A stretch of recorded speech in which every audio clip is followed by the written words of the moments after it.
What if the world's most famous building was once called impossible? This is the incredible story of the Sydney Opera House. In the 1950s, Sydney needed a world-class performing arts venue worthy of its growing international reputation.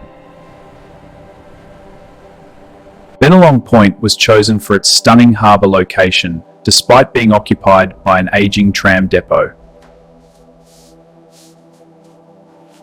In 1955, architects from around the world submitted 233 designs, hoping to shape Sydney's future.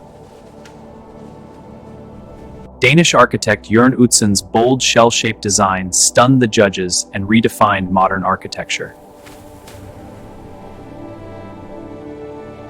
The winning design is Jørn Utzon's. Against all odds, Jørn Utzon's daring design won the competition and captured the world's attention. Construction began by demolishing the old tram depot to make way for Australia's bold new landmark. Engineers excavated deep into solid sandstone to prepare foundations capable of supporting the massive structure. Hundreds of reinforced concrete piles were driven deep underground to anchor the future opera house.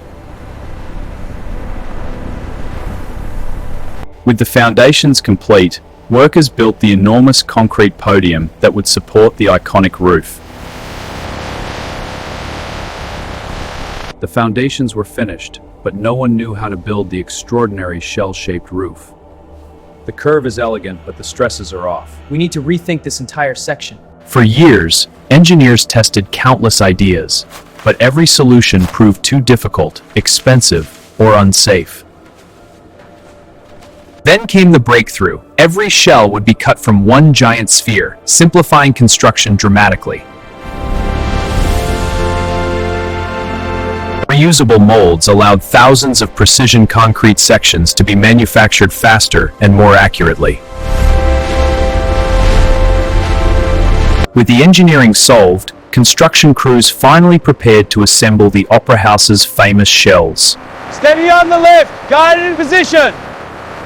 Tower cranes carefully lifted the first giant concrete rib into place, marking a historic construction milestone. Hold the rope steady. Perfect fit. More concrete ribs followed, slowly transforming the empty podium into Sydney's famous shell-shaped roof. Temporary steel supports held every shell securely until each section became strong enough to stand alone. Every connection demanded perfect precision, ensuring the massive shells worked together as one strong structure.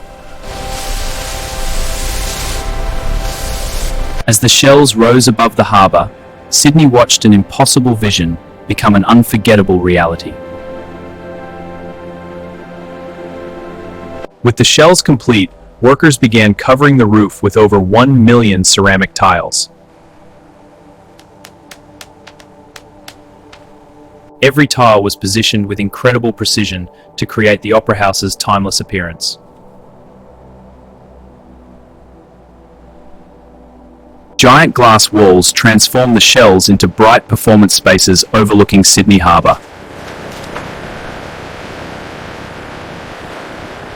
Inside, thousands of workers built theatres, concert halls, stages, and complex building systems.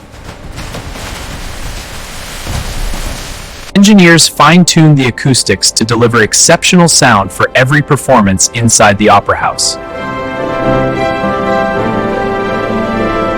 As construction continued, costs soared far beyond the original budget, fueling nationwide debate. Political pressure intensified, and disagreements over funding threatened the future of the entire project. In 1966, architect Jørn Utzon resigned, leaving his masterpiece before it was completed. Despite Utzon's departure, construction continued as new teams worked to complete the landmark. After 14 challenging years, the Sydney Opera House was finally ready to welcome the world. On October 20th, 1973, the Sydney Opera House officially opened after 14 remarkable years of construction.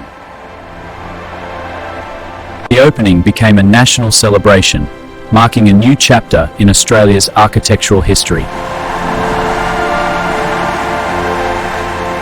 The Opera House quickly became one of the world's most recognisable and admired architectural landmarks. Its revolutionary engineering inspired architects and engineers to rethink what modern construction could achieve. Once called impossible, the Sydney Opera House now stands as a timeless symbol of vision, courage, and human ingenuity. Subscribe for more engineering mysteries.